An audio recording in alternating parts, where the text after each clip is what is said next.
What if the language you speak every single day isn't neutral? What if it isn't just a tool for communication, but a script you were trained to run?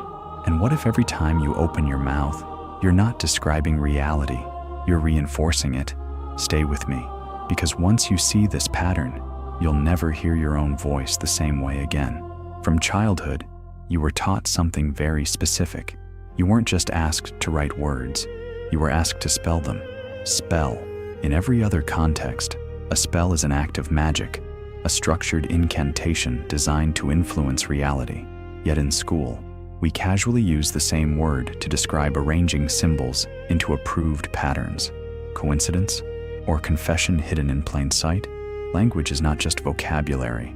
It is structure, it is rhythm, it is repetition, and repetition shapes perception. When you repeatedly say, "I am tired, I am stressed, I am behind," you are not just reporting a condition. You are defining identity, and identity is the most powerful script of all. Let's interrupt the pattern for a moment. Right now, become aware of the last sentence you silently said to yourself today. Was it empowering or limiting? Most of us don't choose our internal dialogue. We inherit it from parents, from teachers, from culture. We learn correct grammar. We learn approved sentence structures. We learn how to place subject, verb, and object into a predictable chain of cause and effect. Subject acts upon object over and over. You internalize this structure and then apply it to yourself. I am the one who fails. I am the one who struggles. I am the one who must try harder. The mind becomes a courtroom, and every sentence becomes a verdict. Notice something subtle. In grammar, a sentence is a complete thought. In law, a sentence is a punishment handed down after judgment. Why do these two meanings share the same word? Because language binds. When you repeatedly speak limitation, you reinforce it neurologically, emotionally, behaviorally. The brain wires according to repetition. This isn't superstition, it's pattern conditioning. But here is where it becomes deeper. Think about the phrase, "I understand." We use it casually, in conversations, in classrooms, in contracts. But listen closely to the structure of it. Understand. To stand under. Language constantly positions you in hierarchies. Teacher above student, judge above defendant, boss above employee. And when you unconsciously adopt these relational scripts, you reinforce internal hierarchies too. Your inner critic above your confidence, your fear above your will, your doubt above your intuition. Language becomes architecture, and you live inside it. Now pause. Is this about paranoia? No, it's about awareness. Language is not evil, but it is powerful. And power without awareness becomes programming. Consider how often you say, I need money, I need approval, I need clarity. Each repetition reinforces lack.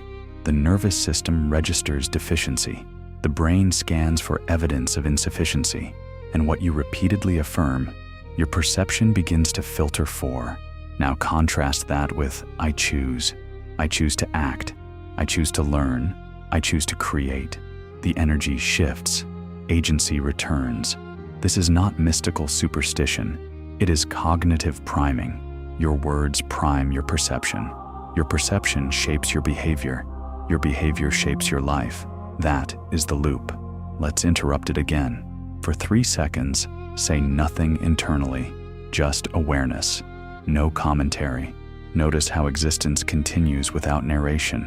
Breathing continues. Heartbeat continues. Perception continues. The mind is not the source of life. It is the interpreter. And most of us have allowed the interpreter to become the dictator. From early education, you were trained to value correctness over consciousness, correct spelling, correct structure, correct response. But rarely were you trained to question the internal script running beneath those structures.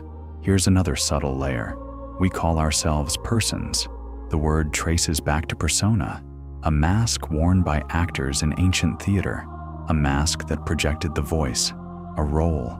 So when you say, I am this kind of person, You may be reinforcing a character, not a truth. Roles are useful, but dangerous when mistaken for identity. Employee, entrepreneur, parent, failure, success. These are roles within context. They are not the essence of awareness itself. And here is the turning point. The most powerful phrase in any language is not complex. It is simple. I am. Before you add anything after it, it is pure existence. The moment you add a descriptor, you narrow infinity into a category. I am anxious. I am unlucky.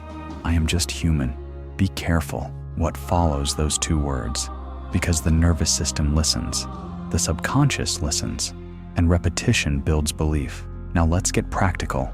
Stop trying to silence your language. Instead, observe it. When you catch yourself saying, I can't, pause. Replace it with, I haven't yet. When you hear, I'm bad at this, shift to, I'm learning this. These are not affirmations for fantasy. They are micro-adjustments in internal architecture, and architecture determines what can be built inside it. This is not about rejecting grammar, not about fearing vocabulary. It is about reclaiming authorship. Notice the word authority. At its root, author. You cannot have authority over your life if you are not conscious of the script you are speaking.